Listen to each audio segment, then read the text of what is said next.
What's the Church of Scientology so afraid of? This is SPTV. Welcome back. Oh, I got my view wrong. Gosh darn it. Welcome back to SPTV, everyone, where every day we're one step closer to the prosecution of David Miscavige. How about that? How about that for the new intro? Okay, Leah Remini did, in fact, finally meet with LAPD Police Chief, Chief Moore. I just realized, Michael Moore is his name. And so many of you, I'm going to say hundreds of you guys, emailed the Los Angeles Police Commission asking them, I think the requests were maybe of two different varieties. One, to investigate the corruption between the LAPD and Scientology, and also to grant the meeting with Leah Remini that she had requested and had heard nothing back on. I have to assume. And when you guys emailed the police commission, so many of you sent me the responses you received saying that, in fact, there was a meeting on the books scheduled with Leah. And we were all sort of a little bit up in the air as to, is this just a BS response that they're sending to everyone to shut everyone up? Or is there actually a meeting on the books? And today we do have the first official confirmation of the meeting that took place. And I want to share with you what Leah had to say about it, because it sounds like this is the beginning of more to come. So let's see. Leah Remini says, on Monday, Claire Headley and I met with LAPD Chief Michael Moore. Guys, I'm assuming that's a typo. I don't think that's how Michael Moore is spelled, but I'm not going to Google it right now. Okay, on Monday, Claire Headley and I met with LAPD Chief Michael Moore, several LAPD officials, and an LA city attorney. I wanted to thank those of you who have continued to support our efforts to hold law enforcement agencies accountable for the inappropriate relationships with Scientology. In particular, I want to thank those who took the time to email the LA Police Commission. The pressure you applied helped to get this meeting on the books. I am very grateful.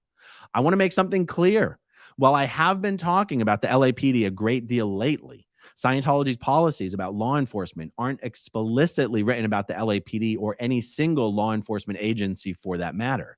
They are global policies that command Scientologists to curry favor with law enforcement while simultaneously commanding them to threaten Scientologists with total ruin if they dare to report crimes committed against them by other Scientologists. Working with the LAPD is just one step of a larger plan to hold Scientology and David Miscavige accountable, which is the only way the truth about the many crimes Scientology has covered up over the past 7 decades will begin to emerge. This, let me change my view here, if I can find the right button. This is really good news. Now, guys, I am prone to be a little bit overly optimistic about any developments that look like they're going in the right direction. There seems to be absolutely no limit to the amount of disappointment various government agencies or courts, for that matter, are prepared to dish out. As soon as you think things are going the right way. I mean, just look at some of the ridiculous decisions that have come down from various judges and courts regarding the enforceability of Scientology's unconscionable arbitration agreements and things like this. Every time you think it looks like it's going the right way, they just, nope, doesn't happen. So I don't want to be overly optimistic about being granted a meeting with the police chief or a city attorney or other LAPD officials. I mean, if I were being a devil's advocate, I would say, this is the least that the LAPD could do. I mean, if you were interested in even just putting up appearances, even just damage control, you take this meeting. You do this meeting. You bring in other people.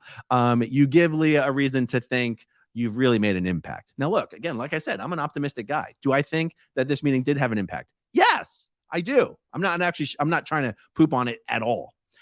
I'm just trying to sort of, I guess, call myself out for my tendency to be overly optimistic. And anyway, I'm just trying to frame it appropriately. This meeting is a great thing. It's exactly what should have occurred. It's also pretty much the bare minimum that should have occurred. So we will have to wait and see what kind of changes, if any, are going to be made over at the LAPD. And I believe I wouldn't be surprised if we get some more details about the nature of this meeting in the very near future.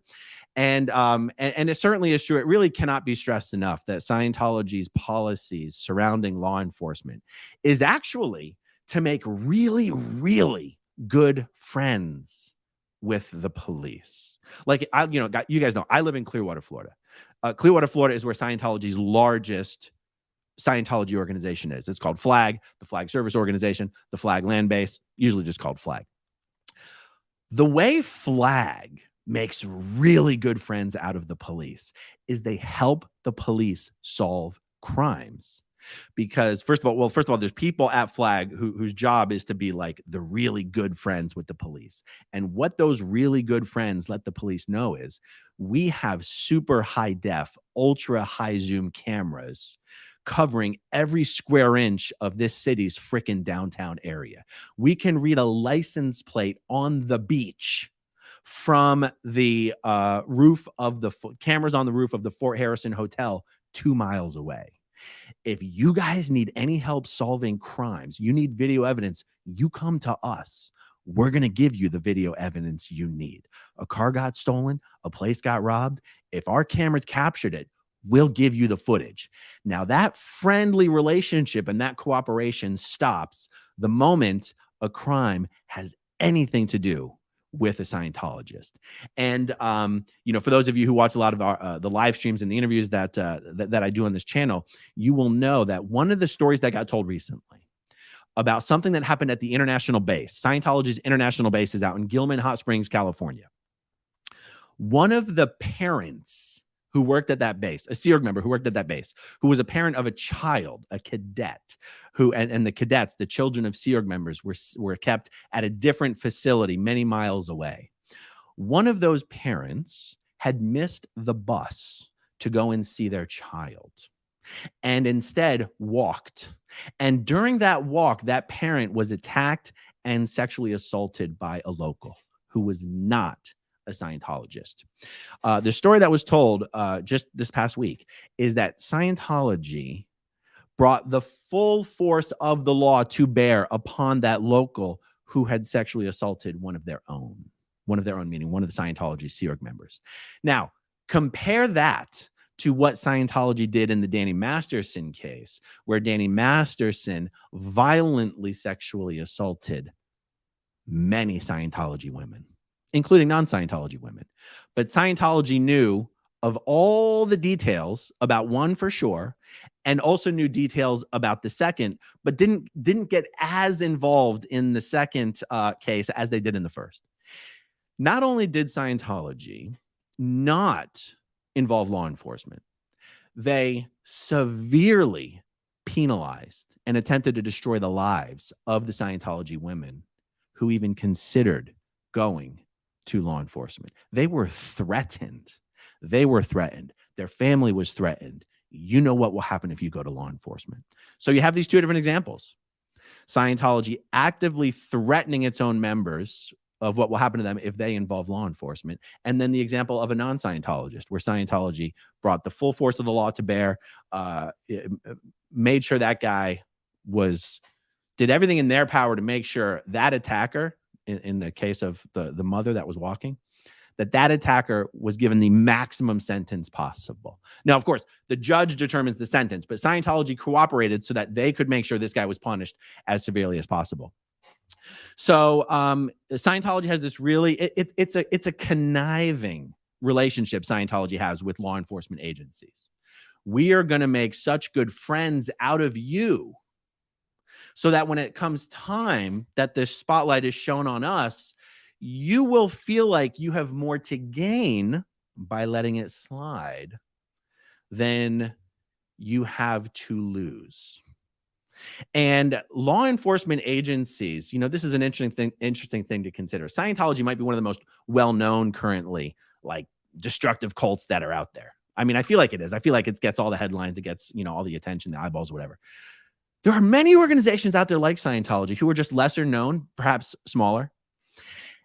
Police forces are not well equipped to deal with organizations like this, like Scientology, because they don't truly understand and appreciate how devious and conniving and underhanded those members will be to protect the organization. Back in the day, I think, what was it? I think, I don't want to get it wrong, but back in San Francisco, in the wake of, God, I really don't want to get this wrong. I really think it was in the wake of the People's Temple stuff. God,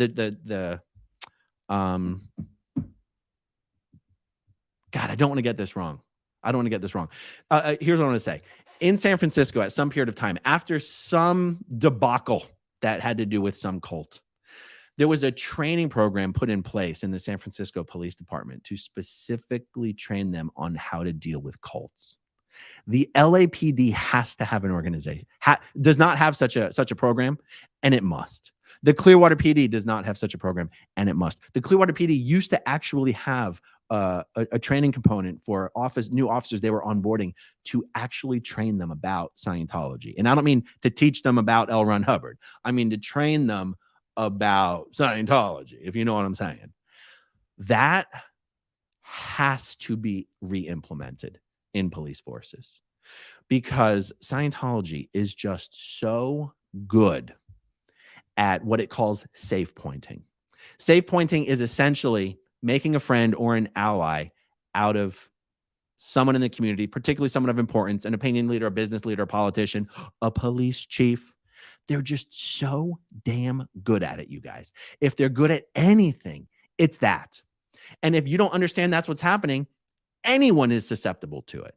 So this is one potential positive development that could come out of, especially since Claire Headley accompanied Leah Remini in this meeting. Claire Headley testified as an expert witness in the Danny Masterson case.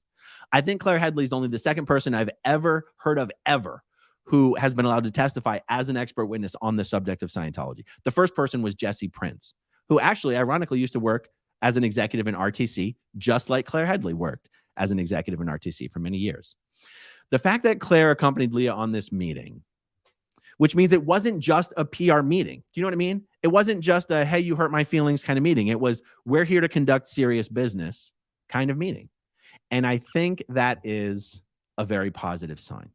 Now, could the LAPD really take an important step as big as training its officers on how not to be susceptible to the manipulative influences and tactics of cults like Scientology? I don't know. That would be a big step. But I'll tell you, say what you will about the new mayor of Los Angeles. I think her name is Karen Bass. Say what you will about the fact that she, many years ago, was tricked into coming to speak at a Scientology event.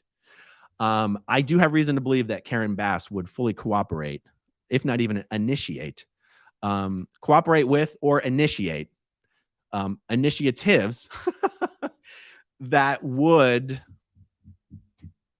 make the LAPD less susceptible to manipulation and infiltration by Scientology. I say that without any regard for anyone's politics, just so you know. You guys know I don't do politics on this channel. So anyway, that's just a little bit of good news. I actually have a lot of videos I want to do today, and it's already 5 o'clock. I'm getting a late start.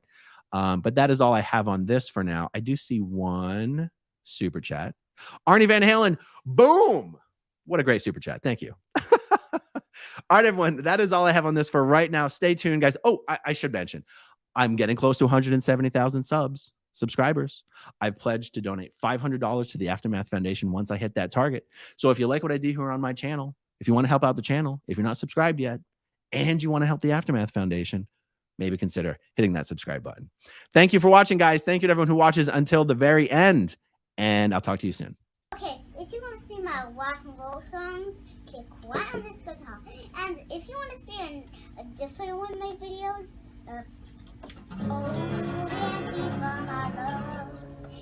then you could click right inside here. If you have subscribed or not, subscribe right here.